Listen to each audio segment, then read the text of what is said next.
सुप्रभात विद्यार्थियों। मैं अमित कुमार सिंघल, टीजीटी हिंदी, केंद्रीय विद्यालय दिरांग। विद्यार्थियों, आज हम हिंदी व्याकरण का प्रमुख टॉपिक वाच्य पढ़ेंगे, जो कक्षा 8, कक्षा 9 और कक्षा 10 तीनों के लिए ही समान रूप से उपयोगी है। कक्षा 8 में भी है, कक्षा 9 में भी है और कक्षा 10 में भी है।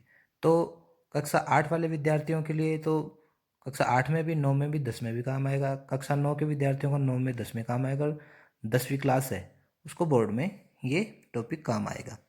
तो सबसे पहले हम वाच्य किसे कहते हैं? वाच्य यानी वॉइस। वाच्य किसे कहते हैं?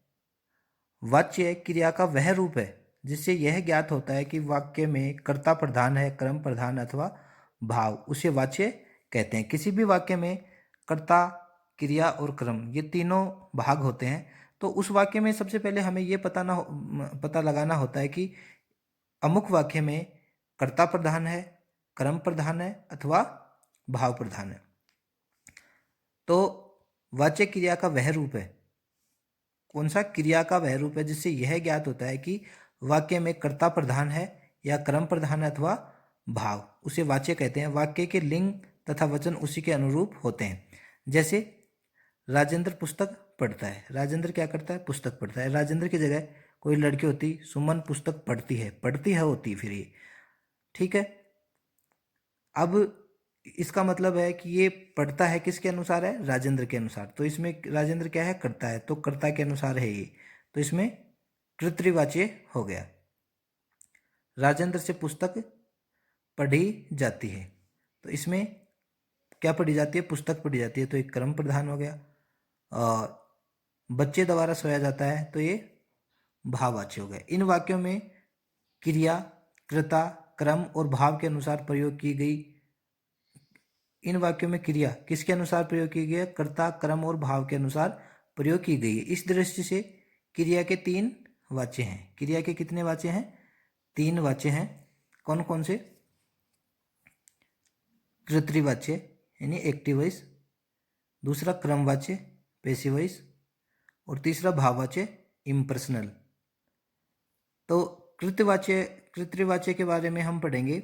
जब वाक्य में क्रिया के लिंग, वचन और पुरुष कर्ता के अनुसार होते हैं, उसे कृतवाच्य कहते हैं। जैसे राम कहानी पढ़ता है, तो यहाँ क्या करता? पढ़ता है। या लड़की होती, सुनीता किताब पढ़ती है, तो क्या हो जाता? पढ़ती हो जाती। अंकिता पत्र लिखती है, तो अंकिता क्या कर रही है? यहाँ पत्र लिख रही है। गुड्डी हंस रही है। मुकेश ने लघु कथा पढ़ी। तो ये सब कर्ता के अनुसार हैं, तो हम इन्हें कृतवाच्य वाले वाक्य कहेंगे। अब इसके आगे है क्रमवाच्य। जब वाक्य में क्रिया के लिंग, पुरुष और वचन क्रम के अनुसार होते हैं, तो उसे क्या कहते हैं? क्रमवाच्य कैसे कहते हैं। जैसे राम के द्वारा कहानी पढ़ी जाती है। अब यहाँ कहानी पे जोर है, कहानी पढ़ी जाती है, तो ये क्रम, यहाँ क्रम क्या है? कहानी है, तो ये क्रमवाच्य हो गया।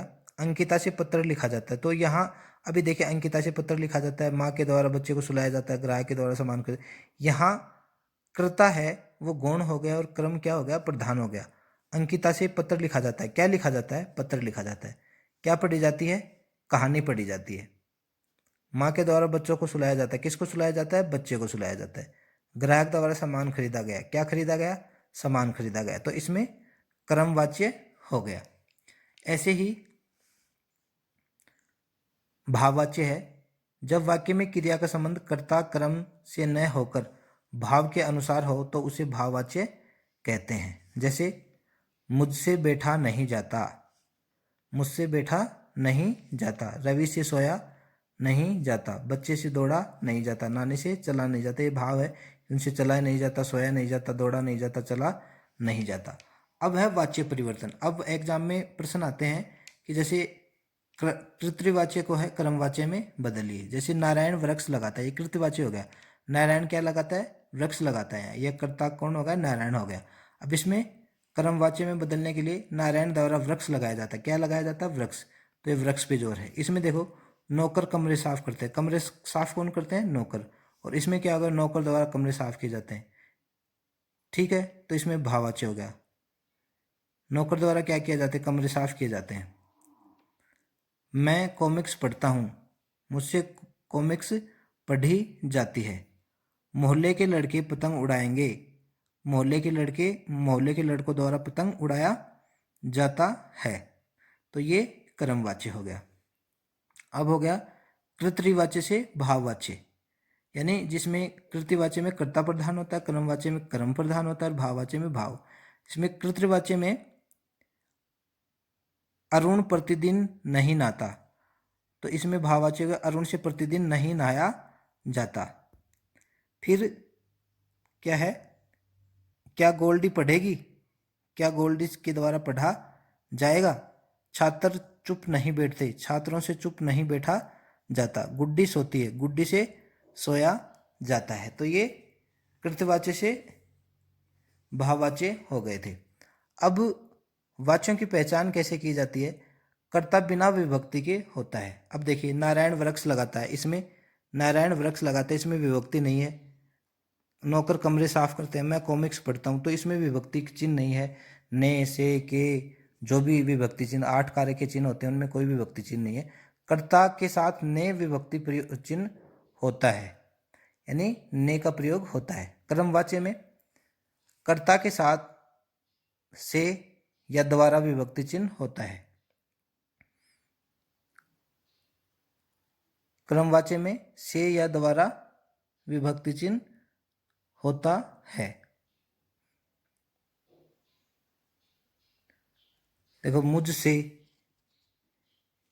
मुझसे कॉमिक्स पढ़ी जाती है। मोहल्ले के लड़के द्वारा से द्वारा, तो ये किसकी पहचान है? कर्मवाच्य की पहचान है। मुख्य क्रिया सकर्मक होती है, उसके साथ जाना क्रिया का लिंग, वचन और काल के अनुसार रूप जुड़ा होता है। जाना, जाता है, जाते हैं, जाती है, जाएगी, तो ये रूप जुड़े होते हैं। जाने के उपयुक्त रूप से पहले क्रिया सामान्य भूतकाल में होती है, यानी वो कार्य हो चुका होता है। जैसे नौकरों द्वारा कमरे साफ किए जाते हैं, नारायण द्वारा वृक्ष लगाया जाता है, वृक्ष लगा चुका है। मुझसे कॉमिक्स पढ़ी जाती है, कॉमिक्स पढ़ी गई है। पतंग उड़ाई, मोहल्ले के लड़कों द्वारा पतंग उड़ाई जाएगी, तो इसमें सामान्य भूत होता है। भाववाच्य कर्ता के साथ कर्ता के साथ क्या होता है? से या द्वारा होता है। क्रिया अकर्मक होती है, इसमें कर्म नहीं, अकर्मक होती है। क्रिया सदा एक वचन पुल्लिंग में होती है। कर्मवाच्य में क्या होती है? भाववाच्य में क्या होती है? भाववाच्य में क्रिया सदा एक वचन और पुल्लिंग होती है।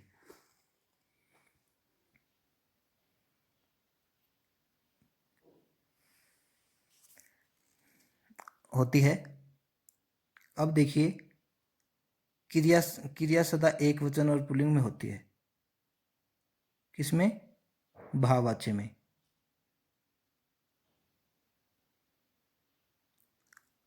कर्तवाच्य में अकर्मक और सकर्मक दोनों प्रकार की क्रियाएं कर्तवाच्य में अकर्मक और सकर्मक दोनों प्रकार की क्रियाओं का उपयोग होता है। कर्मवाच्य में केवल सकर्मक क्रियाओं का होता है। इसमें कृतवाच्य में सकर्मक और अकर्मक दोनों क्रियाओं का प्रयोग होता है। और कर्मवाच्य में क्या होता है? केवल सकर्मक क्रियाओं का प्रयोग होता है। वृक्ष लगाया जाता है, साफ किए जाते हैं, पढ़ी जाती है, पतंग उड़ाई जाती है, सकर्मक क्रियाएं सारी। और क्रियाओं को निषेधार्थ में भी भाववाच्य का प्रयोग होता है। निषेधार्थ नहीं तोड़े जाते, नहीं बैठा जाता, नहीं पढ़ा जाता, तो ये किस में हो गए? भाववाच्य में हो गए। तो इस प्रकार ये प्रिय विद्यार्थियों उसका टॉपिक था ये। अब ये सकर्मक और अकर्मक है। जैसे सकर्मक का बताया जाए आपको, सकर्मक का बताया जाए, जैसे उठना अकर्मक है, तो उठाना सकर्मक है। उड़ना स्वाभाविक है, उड़ाना सकर्मक है। मरना अकर्मक है, मारना सकर्मक है। घिरना अकर्मक है और घेरना सकर्मक है। चलना अकर्मक है और चलाना सकर्मक है। तो इसमें कर्मवाच्य में हमेशा क्या होती है? कर्मवाच्य में हमेशा सकर्मक क्रिया होती है। तो ये वीडियो आपको ज़रूर पसंद आया होगा। आप समय का सदुपयोग करें और इस वीडियो को ज़रूर देखें।